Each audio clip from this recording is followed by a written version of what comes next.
Dinosaur clad Dinosauria के सरीसृपों का एक विविध समूह है। वे पहली बार 245 और 233.23 मिलियन वर्ष पूर्व ट्राइसिक काल के दौरान दिखाई दिए। हालांकि डायनासोर के विकास की सटीक उत्पत्ति और समय सक्रिय शोध का विषय है। ट्राइसिक जुरासिक विलुप्त होने की घटना 201.3 मया के बाद वे प्रमुख स्थलीय कशेरुक बन गए और उनका प्रभुत्व पूरे जुरासिक और क्रेटेशियस काल में जारी रहा। जीवाश्म रिकॉर्ड से पता चलता है कि पक्षी पंख वाले डायनासोर है। देर से जुरासिक युग के दौरान पहले के थेरोपोड से विकसित हुए थे और लगभग 66 मया क्रेटेशियस पैलियोजेन विलुप्त होने की घटना से बचे रहने के लिए जाना जाने वाला एकमात्र डायनासोर वंश है। इसलिए डायनासोर को एवियन डायनासोर पक्षी और विलुप्त गैर एवियन डायनासोर में विभाजित किया जा सकता है, जो पक्षियों के अलावा सभी डायनासोर है। डायनासोर टैक्सोनोमिक,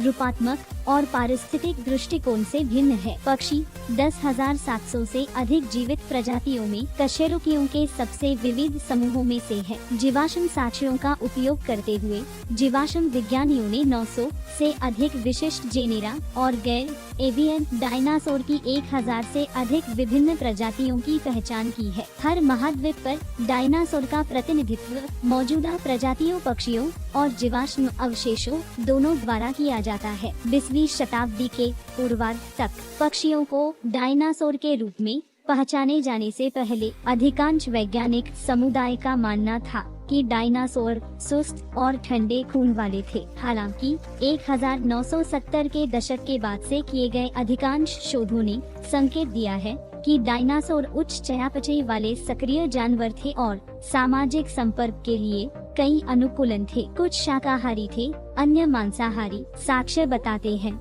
कि सभी डायनासोर अंडे देने वाले थे और यह घोंसला बनाना कई डायनासोरों द्वारा साझा किया गया एक लक्षण था। दोनों एवियन और गैर एवियन। जबकि डायनासोर पूर्वज रूप से द्विपाद थे, कई विलुप्त समूहों में चौपाया प्रजातियां शामिल थी और कुछ इन रूखों के बीच बदलाव करने में सक्षम थे। विस्तृत प्रदर्शन संरचनाएं जैसे सिंग या शिखा सभी डायनासोर समूहों के लिए आम है और कुछ विलुप्त समूहों ने हड्डी के कवच और रीढ़ जैसे कंकाल संशोधनों को विकसित किया है। जबकि डायनासोर के आधुनिक समय में जीवित एवियन वंश पक्षी उड़ान की बाधाओं के कारण आमतौर पर छोटे होते हैं। कई प्रागैतिहासिक डायनासोर बड़े शरीर वाले थे।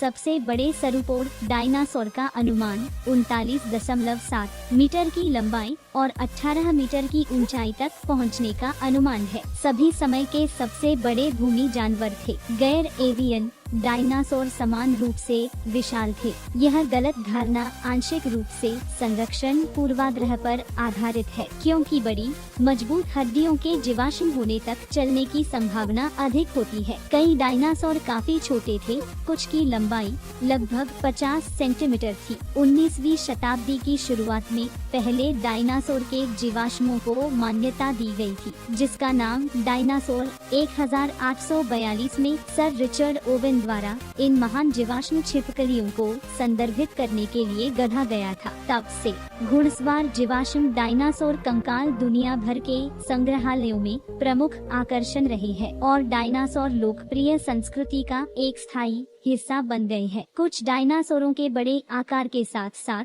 उनके प्रतीत होने वाले राक्षसी और शानदार स्वभाव ने जुरासिक पार्क जैसी सबसे ज्यादा बिकने वाली किताबों और फिल्मों में उनकी नियमित उपस्थिति सुनिश्चित की है। जानवरों के लिए लगातार सार्वजनिक उत्साह के परिणाम स्वरूप डायनासोर विज्ञान के लिए महत्वपूर्ण वित्त पोषण हुआ है और नई खोजों को नियमित रूप से मीडिया द्वारा कवर किया जाता है। हमारा वीडियो देखने के लिए धन्यवाद। कृपया चैनल को सब्सक्राइब करें।